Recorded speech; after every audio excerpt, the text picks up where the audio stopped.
Something unprecedented has just occurred in Iran. For the first time since the Islamic Revolution of 1979, an installation belonging to the Islamic Revolutionary Guard Corps has fallen to armed resistance. Welcome to Border Watch Daily, your essential guide to understanding global flashpoints. We're about to uncover how this pivotal event, combined with alarming intelligence reports, could reshape the entire Middle East within the next 24 to 48 hours. This is a rapidly developing crisis, and you need to stay informed. Multiple intelligence sources are issuing urgent warnings. According to breaking reports from Reuters, a United States military strike against Iran could occur within the next 24 hours. The Iranian government has responded by declaring a state of war, with the country effectively operating under martial law. If conflict erupts, it will unfold across multiple fronts simultaneously. The situation on the ground is deteriorating rapidly, and we need to examine the unfolding events inside Iran and their global implications. Let's begin with the incident that has sent shockwaves through Tehran. The Kurdish militant organization known as Pejak has released a statement claiming they successfully destroyed an Islamic Revolutionary Guard Corps headquarters located in Kermanshah. According to their announcement, the Iranian regime has deployed tens of thousands of armed forces to the region in an attempt to retake control. Pejak's statement explicitly describes this operation as an act of revenge for fallen comrades, referring to them as martyred fighters. If this information is independently confirmed, we are witnessing a fundamental shift in the nature of this uprising. This would no longer be categorized as civil protest or civil disobedience. It would represent armed insurrection with territorial control. The significance cannot be overstated. Since the Islamic Revolution established the current theocratic system in 1979, no insurgent group has successfully seized an IRGC facility. This is historic.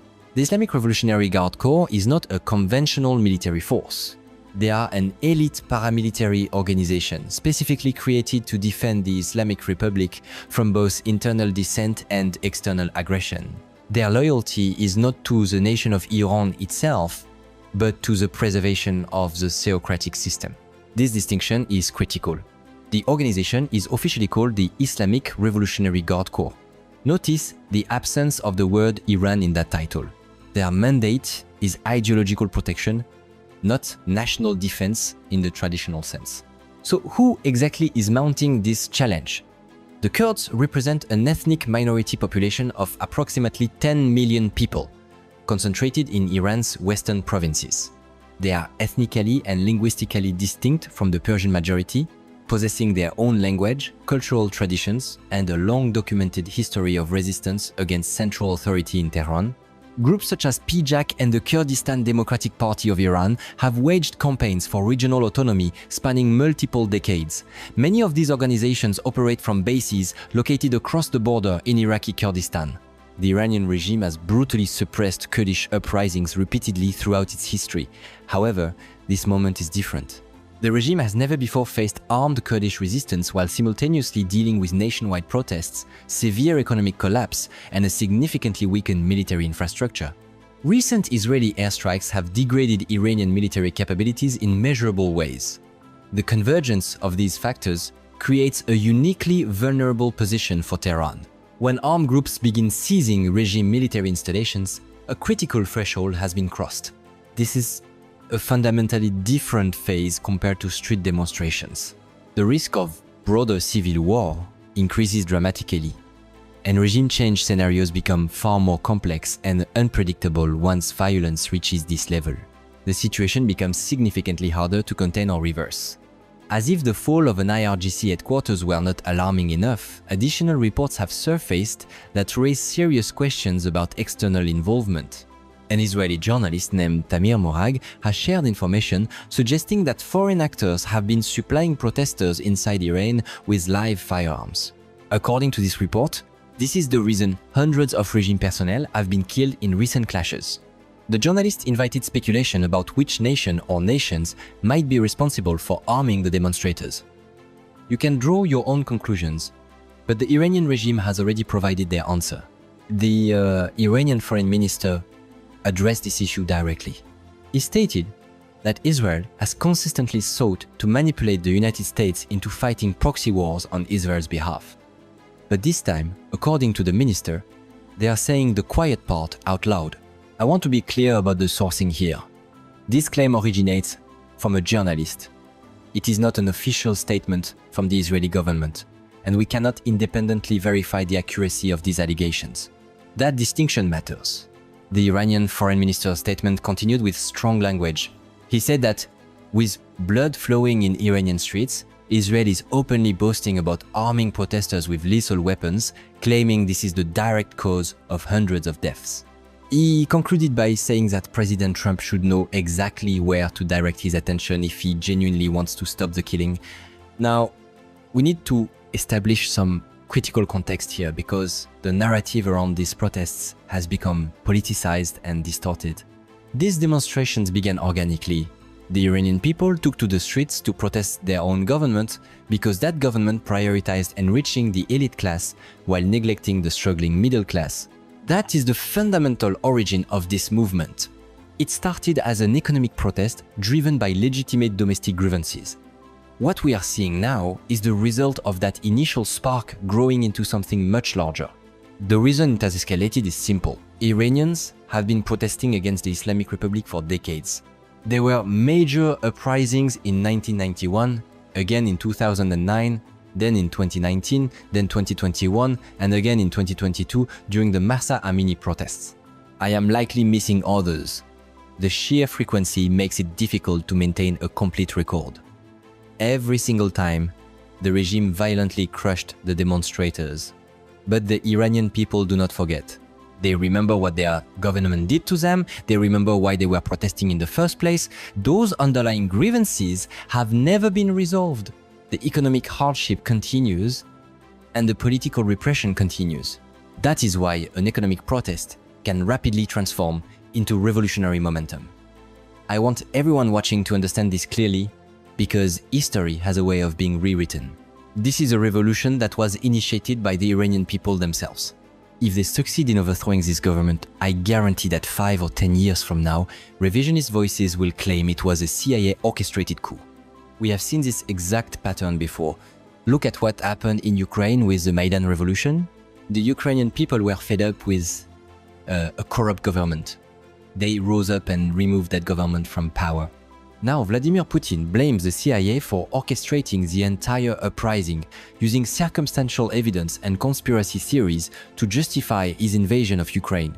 I am confident that 10 years from now, someone will attempt the same revisionist narrative about Iran. They will point to that tweet from the Israeli journalist as supposed proof. But we must remember the facts. That tweet comes from one journalist making unverified claims. Does this mean Mossad is not active inside Iran? Of course not. Israeli intelligence is almost certainly providing some level of support to opposition groups. Is the CIA involved in some capacity? Probably. That is standard intelligence practice. But here is what we know for certain. These protests started because the Iranian government failed its own citizens. They did not begin because Mossad or the CIA paid millions of Iranians to take to the streets. That scenario is not logistically feasible. It defies basic logic. And there is someone else who agrees with this assessment, the president of Iran himself.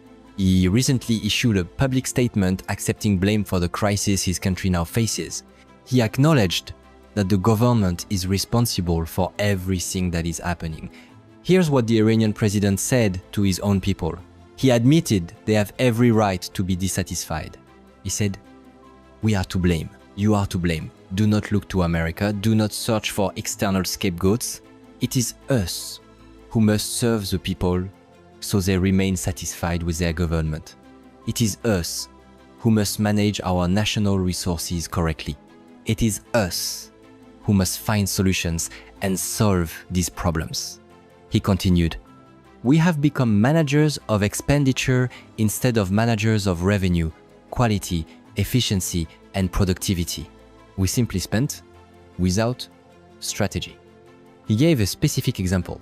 Iran consumes electricity at a rate 6 times higher than Europe proportionally. He stated, "Europe has money. We claim our people are hungry. The reason is we manage badly." That was a sitting Iranian president speaking. Despite this rare moment of accountability from leadership, regime forces have continued their violent crackdown against demonstrators. Leaked footage has emerged showing security forces conducting a raid inside a hospital. They deployed tear gas throughout the facility, smashed through doors with force, then dragged out protesters who were receiving medical treatment for injuries sustained during clashes. Anyone who attempted to intervene was beaten with batons. Security forces even discharged shotguns inside a major hospital in Tehran. The leaked video shows the chaos and brutality of that raid, with medical staff and patients caught in the violence. This is the grim reality unfolding on the ground inside Iran. This escalating brutality may be precisely why reports of imminent United States military action have intensified. Again, this is not speculation. This is coming directly from Reuters, citing multiple intelligence sources. A European official told Reuters the following: "All signals indicate that a US attack is imminent. However, this is how the current administration operates. They keep everyone uncertain. Unpredictability is part of their strategic approach." That is a direct quote. Two additional European officials told Reuters that American military intervention could occur within the next 24 hours. Meanwhile, an Israeli official stated that President Trump has already made the decision to intervene. According to this source, only the specific scope and precise timing remain undetermined. These reports align with observable military movements at United States bases throughout the Middle East. American forces are repositioning. Breaking news has confirmed that the United States is withdrawing personnel from several major bases scattered across the Middle East.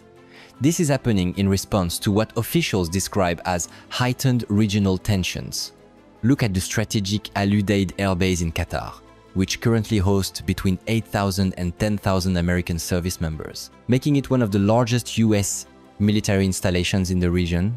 There is also a significant army base in Kuwait that has been operational for years, potentially decades. The exact scale of the withdrawal remains unclear at this time. The critical question is why this is happening now. Is this defensive repositioning to protect American personnel? Or is this preparation for offensive military action, possibly against targets inside Iran? That question has not been answered publicly. Then we have another deeply concerning development. Iranian state television has broadcast what appears to be a direct threat against President Trump. They displayed an image of Trump taken immediately after the assassination attempt in Pennsylvania. Beneath that photograph was text written in Persian. The translation reads, "The next shot will not miss." This is an extraordinary provocation.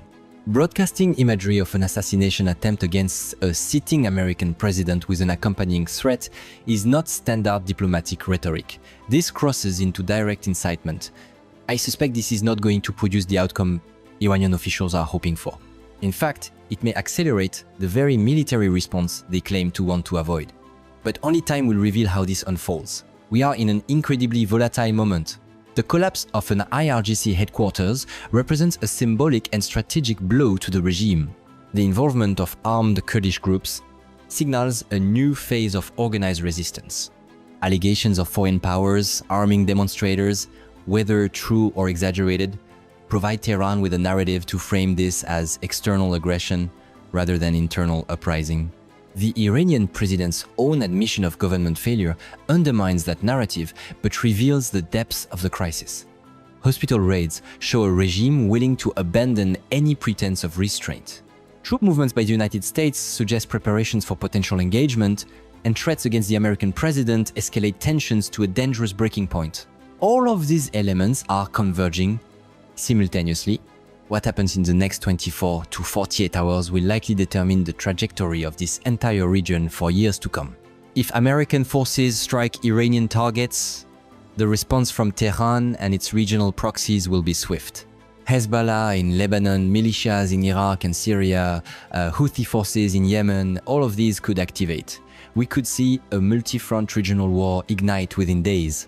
Alternatively, if internal collapse accelerates faster than external intervention, we may witness the fall of the Islamic Republic from within.